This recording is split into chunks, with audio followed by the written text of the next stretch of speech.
I've heard you on video before say beat the Heat. Seemingly that's easier said than done. What's the process of that really like? Man, it's all mental. When it's hot outside, a big part of getting through practice is, you gotta beat your mind and you can't succumb to the heat, because when you put those pads on, you got the helmet on, you got another 15 pounds on you, and it's hot, and you just gotta fight through it, and you try to bring younger guys alongside with you. Speaking of those younger guys, is there ever a concern that maybe complacency for the guys who've been starting for a while, but younger guys have a built-in motivation because they want to be on the field? Is that ever a part of what goes on a day like Saturday?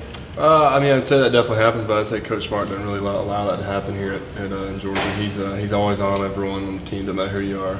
He always says there's no locked-in job. So, with your position being what it is, with the lack of depth, I guess you call it, what has your role been to kind of lead that group? Just try to lead the guys and help them do what they need to do and learn the playbook. And honestly, they've been doing a great job, regardless. But I think we have a really good room now. Probably, do you kind of feel like this is kind of a fresh start, or a newer start, I guess, on your end with everything being so different, new OC, new tight ends coach? I guess you could look at it like that. Really, honestly, I'm just excited for the season. Coach Hartley's a great coach for us. We've learned a lot through him at the tight end position, and I'm excited to see what Coach Coley does in the whole tight end room. I think we're having a good year. I'm assuming since because of the position you play and the position Walter Grant plays, run into each other a lot during scrimmages and stuff. Can you talk a little bit about Walter? He's a guy we're going to get to talk to, and plays a position that maybe doesn't rack up a lot of stats, but I understand it being really important for what they do on defense. Walter's a really good player, man. He's been playing for us a long time now, and honestly, that entire room of outside linebackers is really talented. I think we're running back you, but we're also outside linebacker you. We have a lot of really talented outside linebackers this year, and we always have since I've been here. And so, but Walter's a really good player, and they're really good room. What's been Eli's biggest challenge coming from Tennessee, and how quickly has he picked up the system, in your opinion? He's picked it up really well. I think at Tennessee he went to, 3 coordinators or something. That's what he told me. So he's used to learning new playbooks, so he's done really well at that. But he's adjusted really well to Georgia. Get back to Coach Harley for a second. Does he bring a different kind of intensity to the tight end room, and if so, kind of how would you describe that? He definitely brings an intensity. He's got a thing he calls feed the fire, and always, just fighting the disease within, of just the sinful nature that we humans have anyways, and being selfless in the tight end room and being one for the team and all that. And so he brings a feed the fire attitude, and we always give it our all every day for him and just for each other. When he talks about being selfless, is he talking about catches? Reception? Yeah, just kind of everything. Yeah, everything. Trying to help that mentality, spread to the entire team. Because we got to block, we got to do everything. And honestly, if everyone had that mentality, it's as it grows, it can only help. Charlie, you were quoted in Sports Illustrated saying that Jake was frustrated, let it get to him. Could you give us more context? Sometimes those articles we don't hear everything. Can you give us some context about what you meant about Jake being frustrated and letting the quarterback situation get to him? I don't remember exactly the question, to be honest with you. I think it was just, I think he just wanted to be the guy, and he was. I think I don't remember the question, to be honest with you. The question the guy asked me. Can you notice a big change in Jake this year?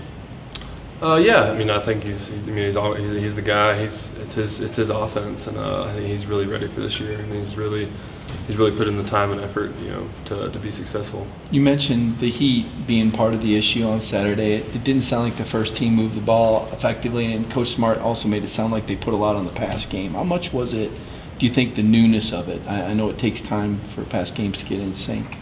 Honestly, I think, yeah, he was a little honest in the pass game, but honestly, as a unit, run and pass, we didn't do as well as we should have. It goes both in hand, and honestly, the entire offense is responsible, not one person, not one unit.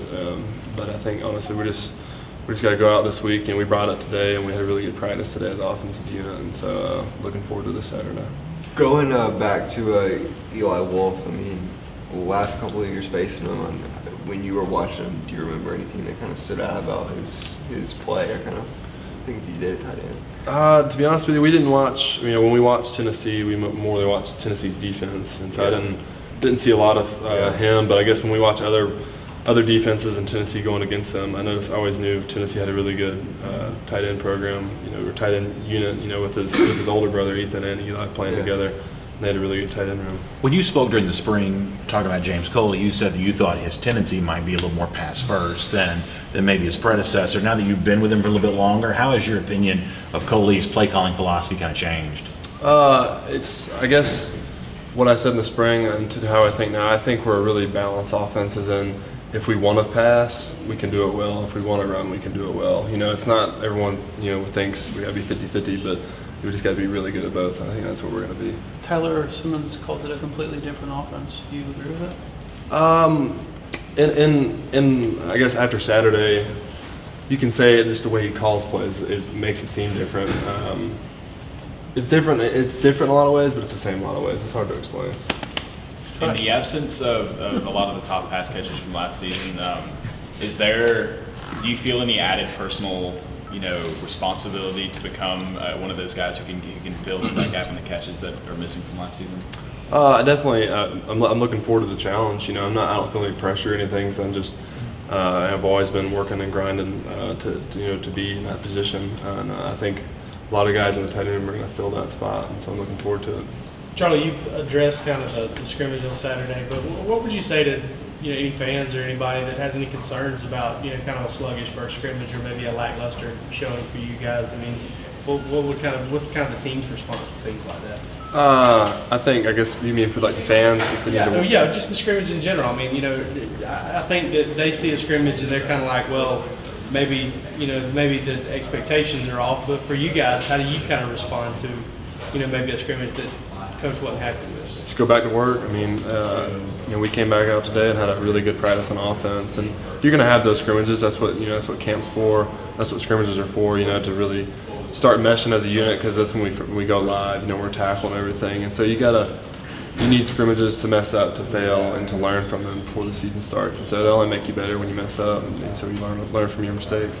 Was the defense, I mean, did they throw some multiple stuff at you? I mean, I can't imagine that they kept it vanilla. I mean, you think it was kind of, did they turn those guys loose a little bit? I'd say they turned them loose a little bit, but they still haven't done anything we haven't seen. We've been practicing them against them for the entire spring and, already 8 days in camp. So, but we've seen a lot of what they do, but they came out ready to play on Saturday. Does that play